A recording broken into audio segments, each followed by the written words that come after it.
Now let's compare the SN1 and SN2 reaction mechanisms.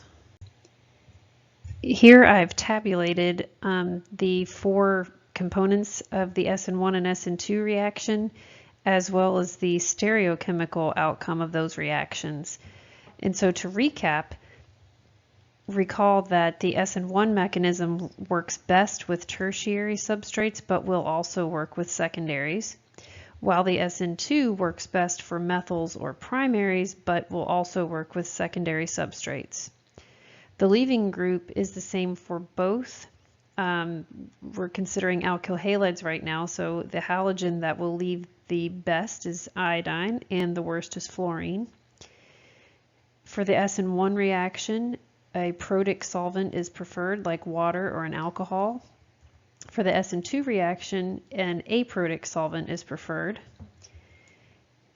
In terms of nucleophile, the SN1 reaction works with weaker nucleophiles, while the SN2 reaction requires a stronger nucleophile.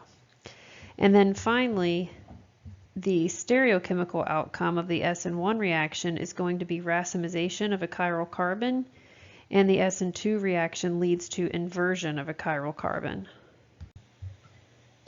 And after all of this, we're left with the question, how can we tell which mechanism is being followed during a nucleophilic substitution reaction?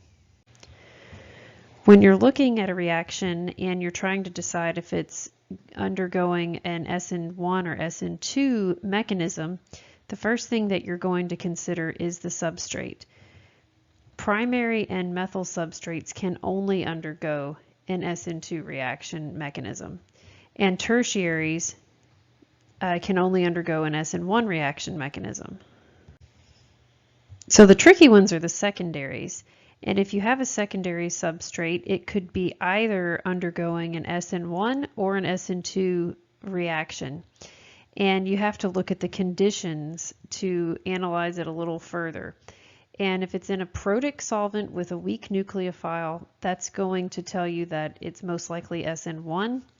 If it's in an aprotic solvent with a stronger nucleophile, that's going to tell you that it's most likely SN2. Let's do a couple of examples. If we have this substrate under these conditions, let's try to figure out what the product will look like. The first thing we're going to do is identify the substrate as either primary, secondary, tertiary, or methyl. This one happens to be primary, so this has to be undergoing an SN2 reaction. The nucleophile is going to be the sulfur anion, and the DMSO is the solvent, which is of course one of our aprotic solvents. And what's happening here is this nucleophile is going to substitute for this leaving group, and so what you're left with in the end is the organic product that looks like this. On the second problem here, we have a tertiary halide. It's in a protic solvent, which is also going to act as the nucleophile in this case because there's nothing else in there with it. And we have the chlorine leaving group.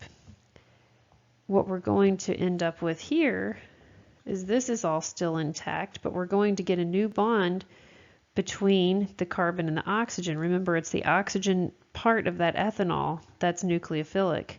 And this is one of those neutral nucleophiles that undergoes a proton transfer at the very end to give the neutral product.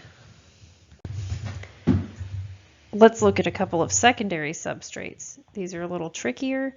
So both of these are secondary. So they could be following either SN1 or SN2.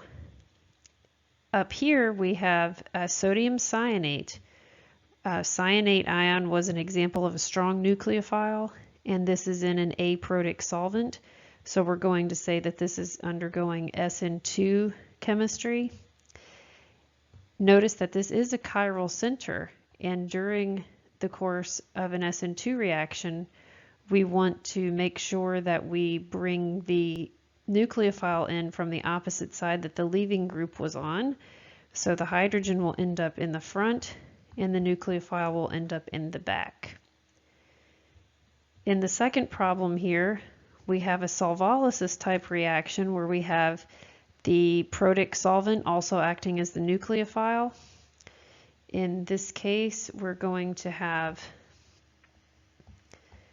this chiral center intact, nothing happened there. But remember that during the course of an SN1 reaction, you get a racemic product or a racemization of the chiral center that's being attacked. So the bottom carbon, even though it's chiral, nothing's going to change with that one. But here you're going to get a mixture of the nucleophile being in both possible positions, up or down.